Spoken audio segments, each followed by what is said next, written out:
मैं हूं आपके साथ आकांक्षा और आप देखना शुरू कर चुके हैं UV24 मतलब सच पेज जग। आइए एक नजर अब तक की सुर्खियों पर।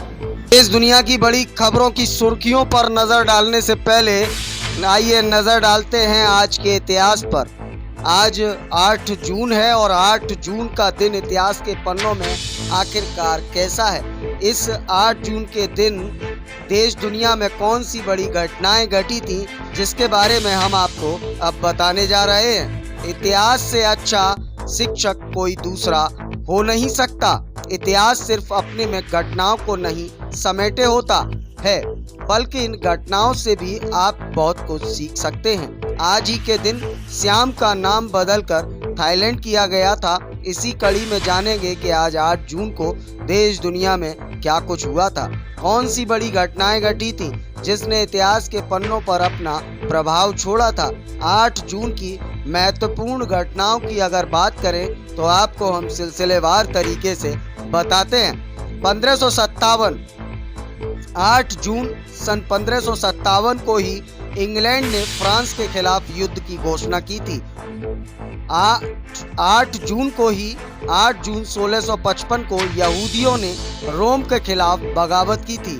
8 जून 1658 को औरंगजेब ने आगरे के किले पर कब्जा किया था और 8 जून 1707 को बादशाह मुअज्जम शाह आलम ने आगरा के समीप जजाऊ क्षेत्र में उत्तराधिकार की लड़ाई में बादशाह आजम को हराया था और 8 जून 1786 को आइसक्रीम के लिए व्यावसायिक तौर पर पहला विज्ञापन बनाया गया था और 8 जून सन 1824 को नो कुशिंग ने वॉशिंग मशीन का पेटेंट कराया था। 8 जून 1940 को 93 तत्व नेपटूनियम की खोज की घोषणा भी की गई थी और 8 जून 1948 को भारत की पहली विमान सेवा एयर इंडिया ने भारत और ब्रिटेन के बीच हवाई सेवा शुरू की थी। 8 जून 1949 को श्याम का नाम बदलकर थाईलैंड किया गया था और 8 जून 1963 को अमेरिकी हृदय संघ एजेंसी AHA ने सिगरेट के विरोध में अभियान चलाने वाली एजेंसी बनी थी और 8 जून 1968 को बरमूडा में संविधान को अंगीकार किया गया और 8 जून 1997 को पेरिस में फ्रेंच ओपन टेनिस प्रतियोगिता में भारत के महेश भूपति ने मिश्रित युगल खिताब जीतकर इतिहास बनाया था और 8 जून 1998 को 16 लाख कारों में प्रदूषण रहित उपकरण हटाने के बदले होंडा को 17.1 लाख डॉलर चुकाने पड़े थे और 8 जून सन 2002 को फिलीपींस के राष्ट्रपति ने आतंकवादी संगठन अबू सय्याफ के विरुद्ध अभियान शुरू करने का आदेश दिया और 8 जून सन 2008 को दक्षिणी सोमालिया में आतंकी ने ब्रिटिश ब्रॉडकास्टिंग कॉरपोरेशन के एक स्थानीय पत्रकार की गोली मारकर हत्या कर दी थी और 8 जून सन 2012 को पाकिस्तान में एक बस में हुए धमाके में 18 लोगों की मौत हो गई थी और 35 अन्य घायल हो गए थे और 8 जून सन 2013 में अमेरिका की टेनिस खिलाड़ी सेरेना विलियम्स ने मारिया शारापोवा को हराकर फ्रेंच ओपन खिताब जीता था और 8 जून सन 2014 को रूस की टेनिस खिलाड़ी मारिया शारापोवा ने सिमोना हालेप को हराकर फ्रेंच ओपन खिताब जीता था। तो यह तो बात रही 8 जून के इतिहास की कि किस तरह से 8 जून का जो इतिहास के स्वर्णिम पन्नों में 8 जून का महत्व अपने आप में जिस तरीके से दर्ज है, वह हमने आपको बताया कि किस तरह से 8 जून अपने आप में विशेष महत्व रखता है और इस दिन तमाम घटनाएं 8 जून को हुई जिनका सिलसिलेवार तरीके से हमने आपके सामने वर्णन किया।